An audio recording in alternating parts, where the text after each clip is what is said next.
Lecture de la lettre de saint Paul apôtre aux Éphésiens. Frères, moi qui suis en prison à cause du Seigneur, je vous exhorte à vous conduire d'une manière digne de votre vocation.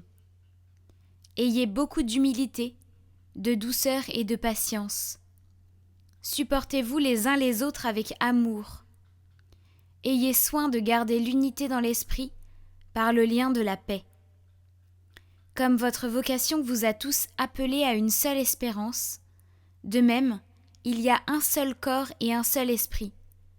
Il y a un seul Seigneur, une seule foi, un seul baptême, un seul Dieu et Père de tous, au-dessus de tous, par tous et en tous.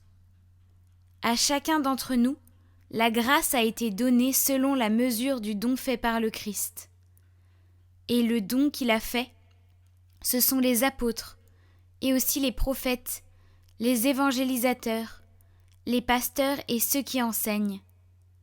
De cette manière, les fidèles sont organisés pour que les tâches du ministère soient accomplies et que se construise le corps du Christ, jusqu'à ce que nous parvenions tous ensemble à l'unité dans la foi et la pleine connaissance du Fils de Dieu, à l'état de l'homme parfait, à la stature du Christ dans sa plénitude.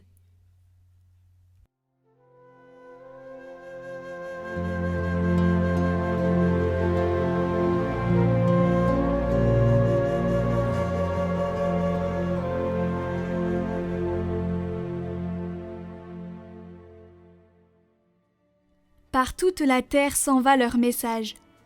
Les cieux proclament la gloire de Dieu. Le firmament raconte l'ouvrage de ses mains. Le jour au jour en livre le récit, et la nuit à la nuit en donne connaissance. Pas de paroles dans ce récit, pas de voix qui s'entendent, mais sur toute la terre en paraît le message, et la nouvelle aux limites du monde.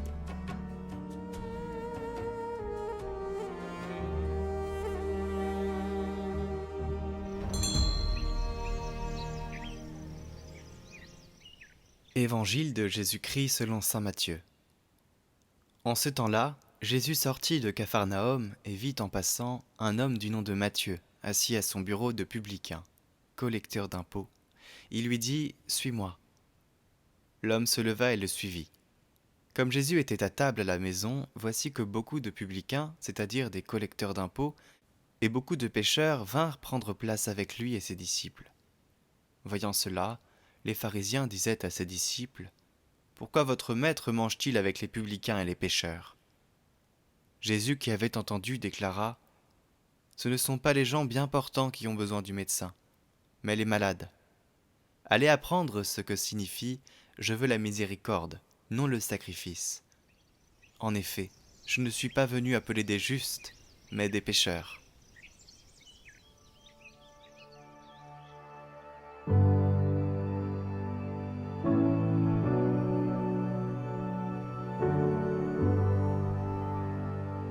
Saint Matthieu, un des 4 évangélistes. Il ne peut pas y avoir un plus grand ni un plus petit nombre d'évangiles. En effet, puisqu'il existe 4 régions du monde dans lesquelles nous sommes, et 4 vents principaux, et puisque d'autre part l'Église est répandue sur toute la terre, et qu'elle a pour colonne et pour soutien l'Évangile et l'Esprit de vie, il est naturel qu'elle ait 4 colonnes qui soufflent l'immortalité de tous côtés et rendent la vie aux hommes. Le Verbe, artisan de l'univers qui siège sur les chérubins et qui soutient toutes choses, lorsqu'il s'est manifesté aux hommes, nous a donné un évangile à 4 formes, maintenu cependant par un unique esprit. David, implorant sa venue, disait : « Toi qui sièges sur les chérubins, montre-toi, car les chérubins ont 4 figures, et leurs figures sont des images de l'activité du Fils de Dieu. »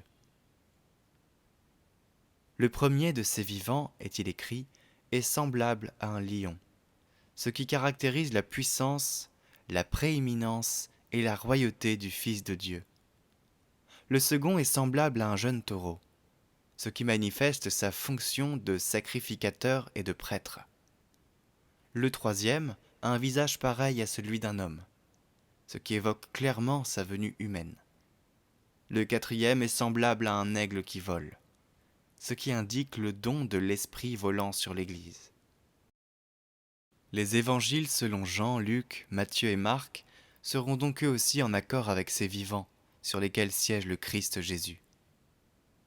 Les mêmes traits se retrouvent aussi dans le Verbe de Dieu lui-même. Aux patriarches qui existèrent avant Moïse, il parlait selon sa divinité et sa gloire. Aux hommes qui vécurent sous la loi, il assignait une fonction sacerdotale et ministérielle. Ensuite, pour nous, il se fit homme.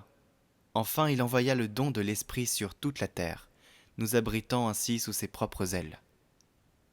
Ils sont donc futiles, ignorants et présomptueux ceux qui rejettent la forme sous laquelle se présente l'Évangile, et qui introduisent soit un plus grand, soit un plus petit nombre de figures d'évangile que celles que nous avons dites.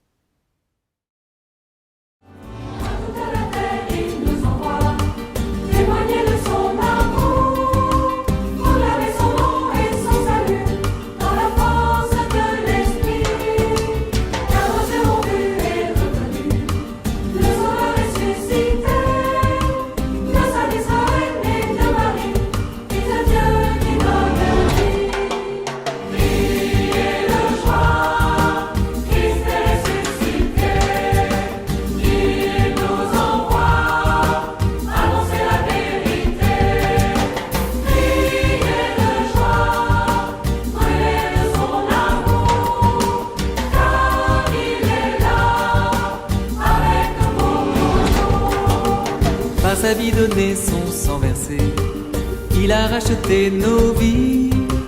Il détruit les portes des enfers, il nous sauve du péché. À tout homme il donne son salut, don gratuit de son amour. Vivons dans sa gloire et sa clarté, maintenant et à jamais. Priez de joie, Christ est ressuscité. Il nous envoie annoncer la vérité.